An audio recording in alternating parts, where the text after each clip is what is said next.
As an instructor in the humanities and an archivist, I've watched the troubling trend of a reduction in traditional humanities departments like philosophy, history, religion, even English in our colleges and universities. One small college where I've served and taught has actually shut down most departments of that type and fills their minimum necessary class load with adjuncts like myself. And this is arguably related to the kind of grade school emphasis on STEM courses and a de-emphasis on history. And you know, these losses for someone like me who teaches adjunct could be seen as a sort of boon financially. But I find the trend disturbing. And I think Dr. Susan McCarver has given one of the best explanations of why our history is important and why it needs to be passed down and remembered in an interview that she did for a recent project we're working on at the James R. Crumley Archives. That project is intended to help teach churches about their history and the importance of preserving that history. And in that context, she stated the following about the importance of our history. I like to think of history as sort of our corporate memory. It's like a person who has Alzheimer's, right? When someone we love develops Alzheimer's disease, they don't know who they are anymore because they don't have their memories anymore. And it's our memories that define us. And so an archive is kind of like the corporate memory of an institution, just like memory is to an individual. That said, the pressing question remains as to how we engage the public with the important work of the study and preservation of history. In particular, how do we interest the broader church in her own story? I would suggest that one of the most important ways is to share our stories through film, more specifically short online films and talks, and feature-length documentaries. I would not want to imply that such films are some magical panacea to the problem of historical ignorance or rooted in cultural indifference. In fact, I'm not sure there actually is a cultural indifference to our history. People like compelling stories, and stories from history are no exception, as evidenced by the prevalence of popular history books on the New York Times bestseller list over the past decade. Still, that list applies to readers. And a Pew Research survey completed in 2021 shows that nearly 50% of Americans have read 3 or less books in part or whole in the past year. Mind you, that was during the height of COVID lockdowns. And during that time, nearly half of those had read no books at all. In line with this, we should also consider market statistics about the book industry that show a serious decline in the profitability of book sales from 2012 to 2019. Of particular concern is the fact that K-12 book market was down further 12% in 2020. All this is according to some marketing website statistics. Other such statistics dealing with screen time show that Americans spend nearly 7 hours a day on screens. About 97% of respondents stream their TV through the internet, and about 1 hour a day is spent by a vast majority of Americans listening to podcasts. For bibliophiles like me, this can seem very discouraging, but we can use these statistics to a positive end. A study by the Magellan Streaming Group focusing on documentaries shows that significant percentages of Gen Xers and Millennials actually claim to learn quite a bit from documentaries and sometimes even change their life practices based on things that they've seen in documentaries. YouTube has more viewers than all the social media groups combined, with 122 million daily active users. 90% of 18 to 49-year-olds in the US use YouTube. That's a large audience out there which you can potentially reach if you try with even a minimum investment. At the Crumley Archives, our foray into documentaries began with our ongoing Frankieson project.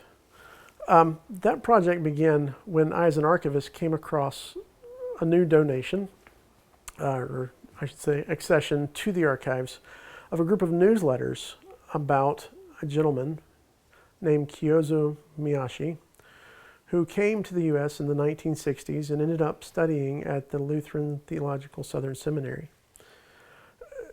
His friends and the people he served eventually began to call him Frankie-san. Frankie served 50 years in prison ministry.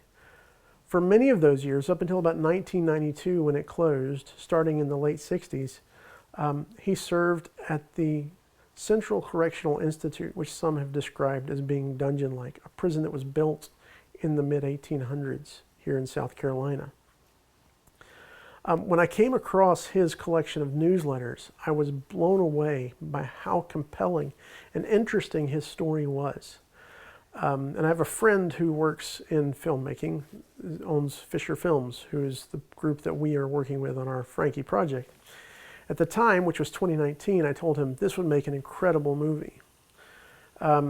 Nothing was able to be done on it at that time, but when we came back into working on things after lockdowns in 2020, I again came into contact with more information on Frankie-san and told our head archivist this would make an incredible film.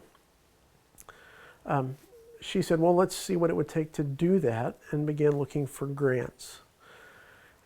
In that process, I was just talking about it in my excitement and telling Frankie's story to a friend who works with a group that raises social awareness, works in churches, getting them engaged with key issues. And he told me, this is an incredible story, and we're actually trying to create a film about the impact of prison ministries on recidivism. Could you use the Frankie story to help us do that?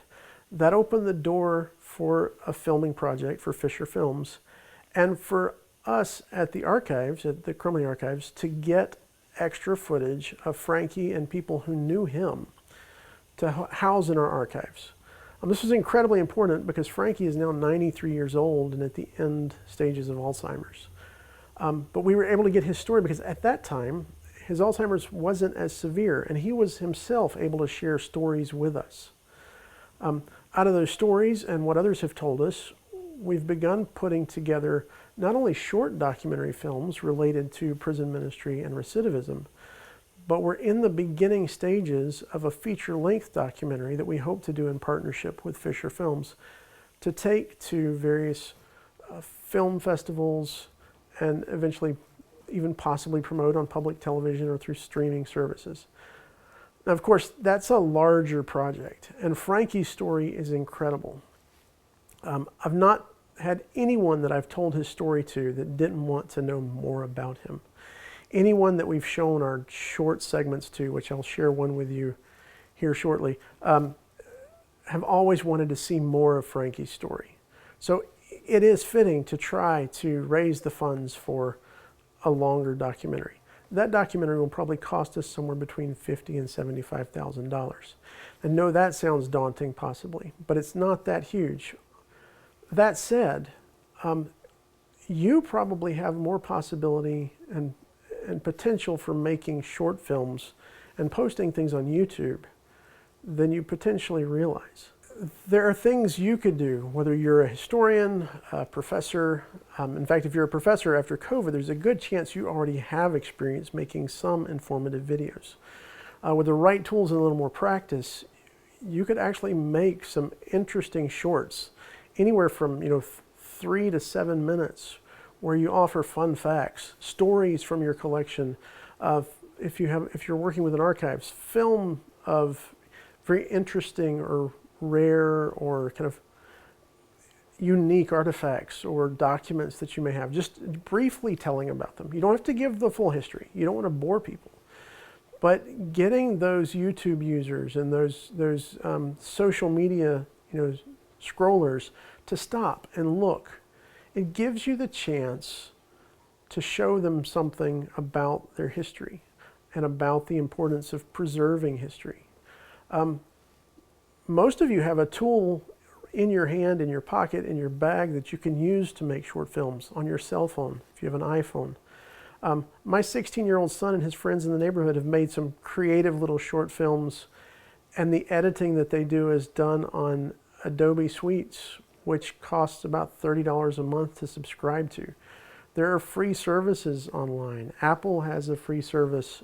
If you have an Apple has a free software called Keynote that you can use that's free in their app store, that's good for blending various types of media.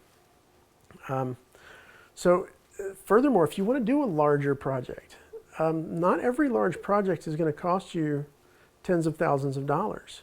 If you're near a university, a college that has any kind of media arts department, or even now some magnet high schools have media departments, and you find a student who's looking for something to do with their newfound talents and skills and to practice on, you could get some help potentially for a small cost or as a volunteer.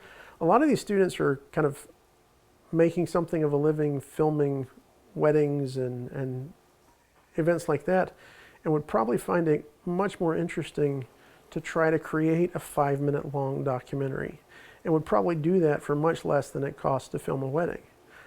So there's a lot that you can do to actually increase people's understanding of their history. And when we want to talk about the future of Lutheran past, this is one way to keep that past present in the future.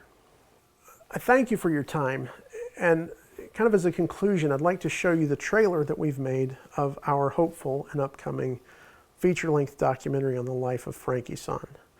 After seeing that, I would just ask you to consider if you would like to support such work. You can visit our website at the Crumley Archives and locate on there the Frankie Sonn Project. And thank you so much for your time.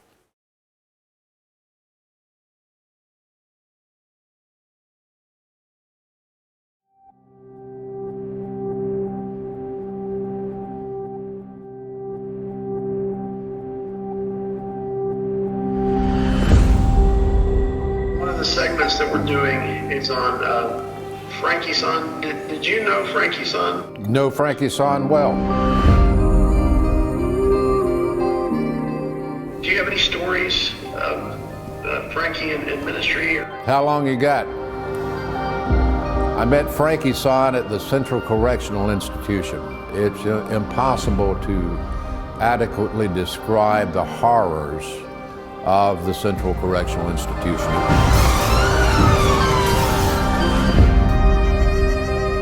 It was built in the 1850s. It was a 5-story dungeon. It was a hellhole. It was awful. It was dirty. It was dark. It was dangerous. It stunk.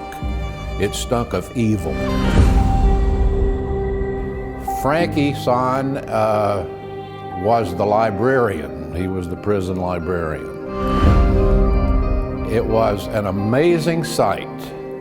This tiny Asian man who can't speak English walking around a gaggle of murderers and rapists with a parrot on his shoulders. And the parrot couldn't speak English either.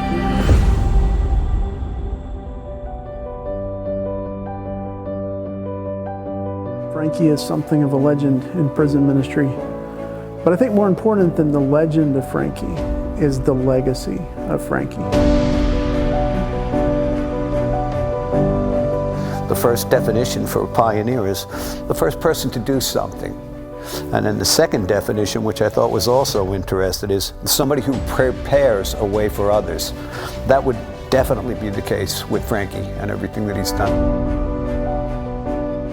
Walked up to CCI and basically told them that he wanted to go into the prison. And Ellis McDougall, who was the director of prisons, finally decided that, sure, let him go in. Nobody had gone into that prison. Even visitations from family were discouraged because it was just so dangerous. And the next thing you know, this guy just goes waltzing through.